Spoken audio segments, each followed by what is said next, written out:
Hello everybody, it's Rick,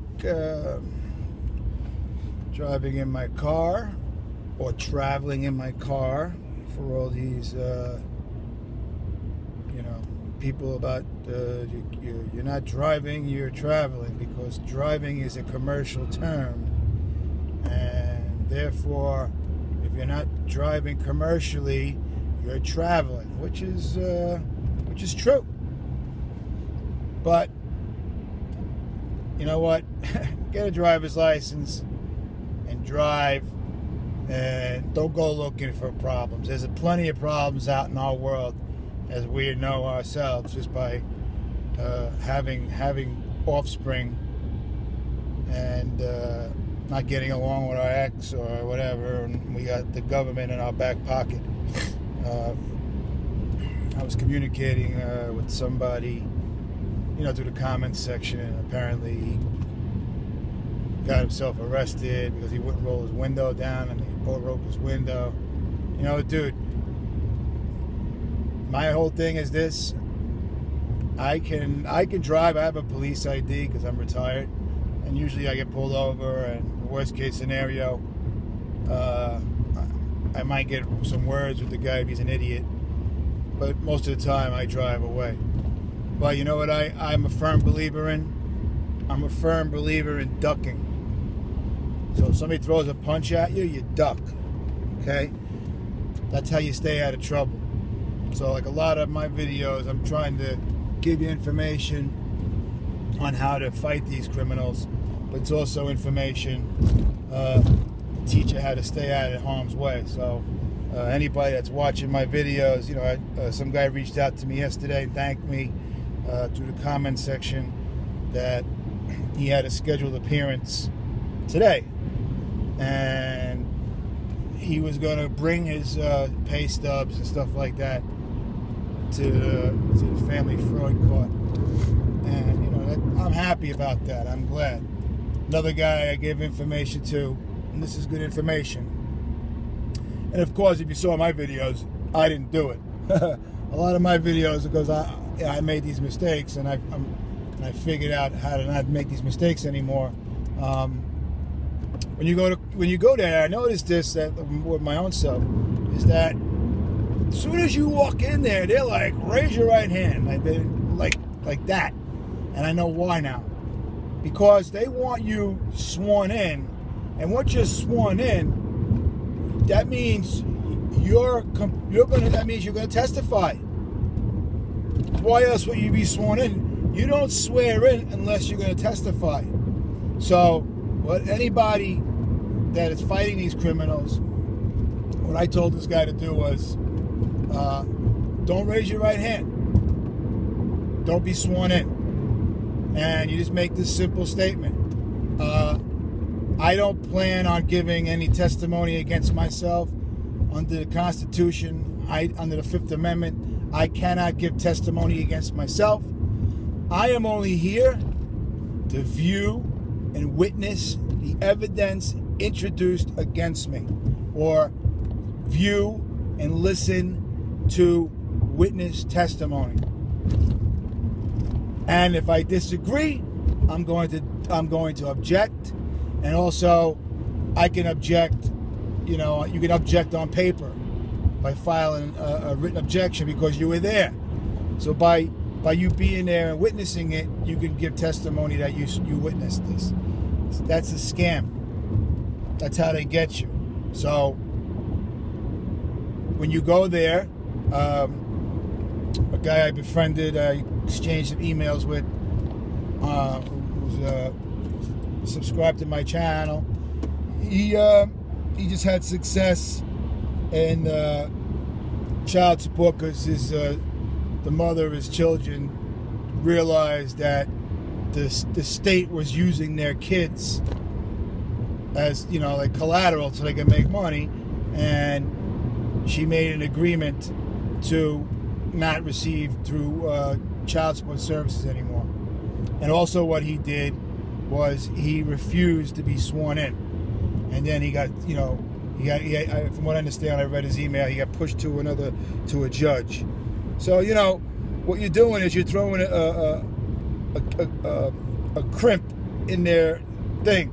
You know, they want to see as many people as they can in there, because every person is money. So it's like if you go to traffic court. My son a couple of years ago got a ticket upstate New York, and I went up there. You know, and I know all this stuff already, and you know, I just wanted to make sure my son didn't get any points on his license. And we went up there. They wanted a $150 fine. Fine. Just pay the fucking fine.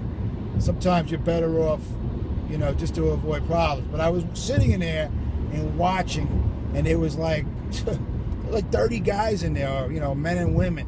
And if each one of them is paying $150, and that's what was going on.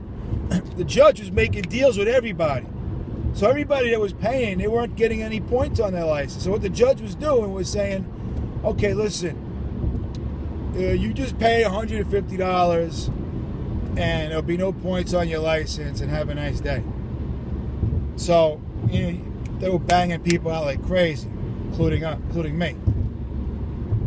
Anyway, yeah, but if I was, my son wasn't driving, he was traveling, and I would have been fighting, probably still be fighting that nonsense. So, but anyway, he had, you want to throw, you want to be a pain in their ass, like I am. And I know my stuff works. It hasn't worked for me yet, but I got a federal judge who violated my rights. I got a federal judge who dismissed my case with no evidence. I got a federal judge that as soon as she ignored all my notices and refused to see me in order to show cause, because then when she got to see me face to face. The only time I've ever had success with this stuff was the one time I was in front of a family court judge, and I got him to issue a stay. He should have vacated it, but you know, sometimes you got to have small victories before you win the war. Okay, so you know, I just submitted paperwork with him last week, like, hey, judge, you stated on the record that the increase in child support was improper, you know, so, and then I can move from there. But that only happened because I was able to get in front of him. Now, if anybody saw the videos with me in that shitbag, suit deep car, if you notice, I'm like unresponsive. I'd ask questions. She's never answered a question of mine. You know that? She either, when she does acknowledge me, she'll answer me with a question, or she'll just look at me and then turn her head and talk to my ex-wife's attorney, and they go on like I'm not even there, because she knows she can't answer any questions of mine. And you know, we've been at war ever since. So the thing is that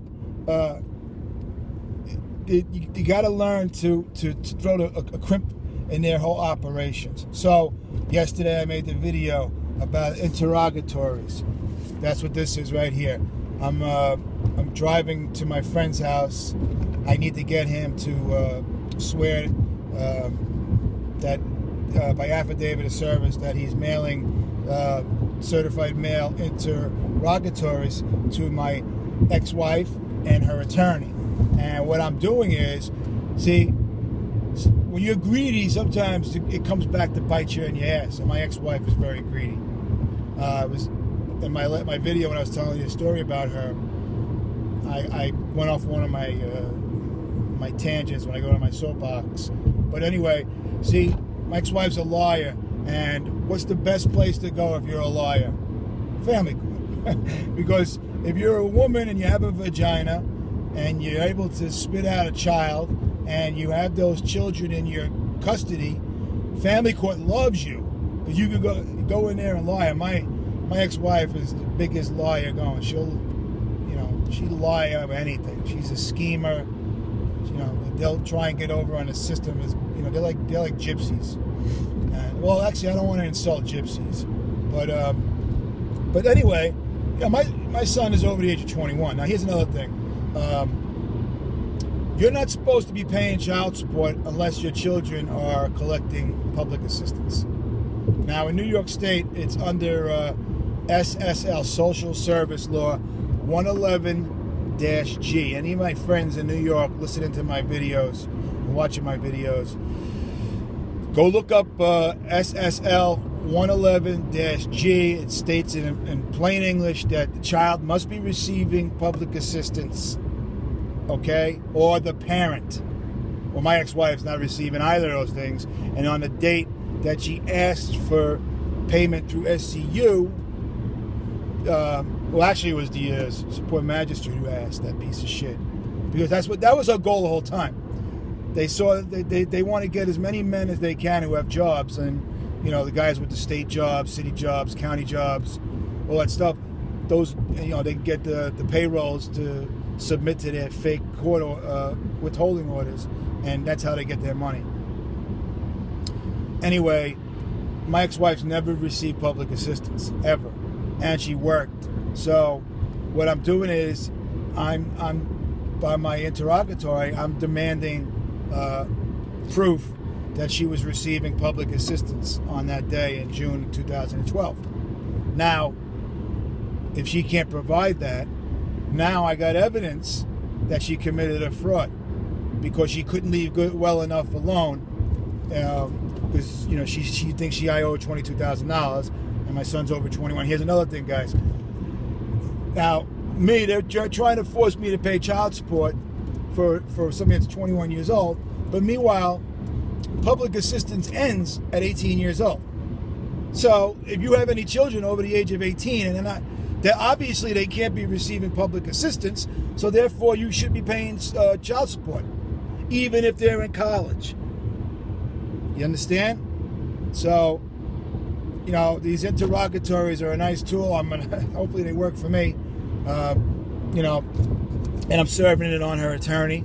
And the thing is, anytime I catch them in a lie, I already notified them in these interrogatories that if you can't disclose the evidence, then I have proof that you committed fraud in the court, and I'm going to use it against you in a future claim. Okay, because that's what my plan is. Eventually, I'm going to be taking my ex-wife to court, and I'm going to subject her to all of my knowledge that I learned through being a victim of the crimes in family court and child support enforcement. And you know what, guys? That's you can use these interrogatories to send it to the child support enforcement agency, asking them for a copy of the public assistance application, because in the child support order it says an application was made with social service. That's the prerequisite they need to collect child support to SCU. But what they do is they just robo-signature. They just throw that shit in there, and it's just assumed that they did. It also, in New York State, under Family Court Act 440, it states, and they have that on the top left corner of all their orders. But so they're saying, well, if you're applying for to get child support under 440, you're automatically asking for services for child support. But when you read it, you have to already be collecting public assistance. That's it's called circular knowledge, like circular whatever. Like, okay, when you apply for child support, you're automatically applying for services because of public assistance. But you have to be receiving public assistance. Now to my guys out there who are divorced, and your ex-wife or your whoever is working, why are you paying child support through the system? You're not supposed to be. You're supposed to be paying directly. But because the state makes so much money. All right, well, listen, thanks for sharing this ride with me. And I'll talk to you guys later.